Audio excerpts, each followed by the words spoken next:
음주운전 가해자를 더 엄하게 처벌하는 이른바 윤창호법이 시행됐지만 아직도 이렇게 음주운전 사고는 끊이지 않고 있습니다.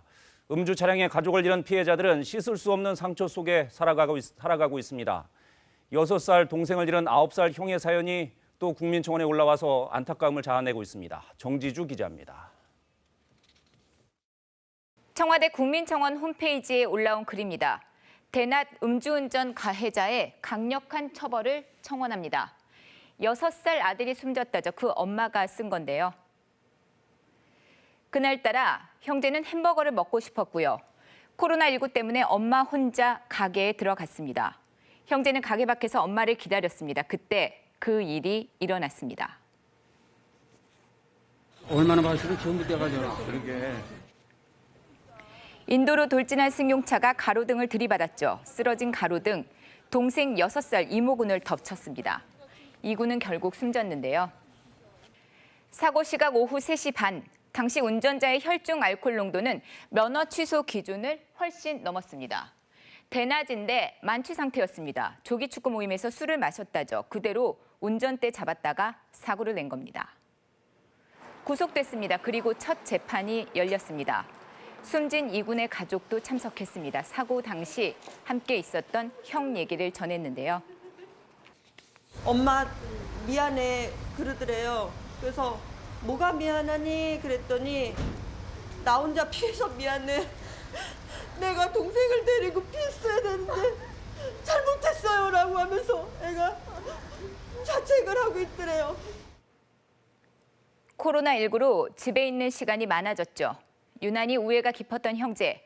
둘은 그렇게 둘도 없는 친구로 지내왔습니다. 하지만 음주 차량에 동생을 잃었습니다. 9살 형은 스스로를 자책하고요. 또 무기징역이란 단어까지 알게 됐다고 하죠.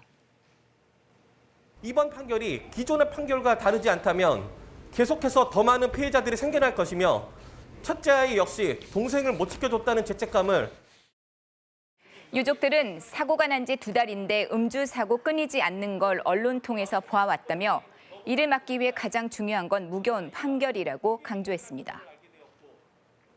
윤창호법이라고 하죠. 음주운전으로 인명피해를 낸 운전자의 처벌 수위를 높이고요.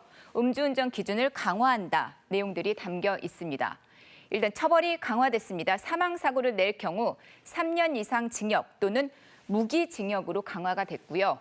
기존엔 3회 이상 적발 시 처벌을 받았는데 2회 이상 적발 시로 바뀌었습니다. 징역 최고 5년, 벌금도 최고 2천만 원까지 높아졌습니다. 그런데도 음주 사고 끊이지 않고 있죠. 지난 9월엔 50대 치킨 배달에 나섰던 가장이 음주 차량에 숨졌습니다. 을왕리 음주운전 사고로 알려져 있죠. 공교롭게도 같은 날 그 운전자와 동승자에 대한 첫 재판이 열렸습니다. 윤창호법 시행 후 동승자가 공범으로 기소된 첫 사례라 주목을 받았는데요. 반성하고 있습니다. 죄송합니다. 허리까지 굽혀가며 사죄한다고 했습니다. 그런데 법정에선 달랐습니다.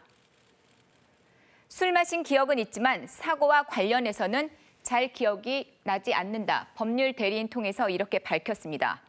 또 검찰이 자신에게 적용한 운전자에게 음주운전을 시켰다. 이 교사 혐의 그리고 윤창호법 공범 여부에 대해서는 법적으로 따져봐야 한다. 이렇게 밝혔는데요. 혐의 대부분을 인정한 운전자와는 상반되는 모습입니다. 그렇게 주취한 상태에서 운전을 했을 때 사고가 발생할 수 있다는 것은 충분히 예견이 가능하기 때문에 위험운전 치사의 공동정범이 성립하는 데는 문제가 없을 것으로. 피해자 가족들, 가해자에 대한 엄벌을 원하고 있습니다. 음주운전으로 인한 피해 더 이상 생기질 않기 바래서죠. KBS 뉴스 정재주입니다.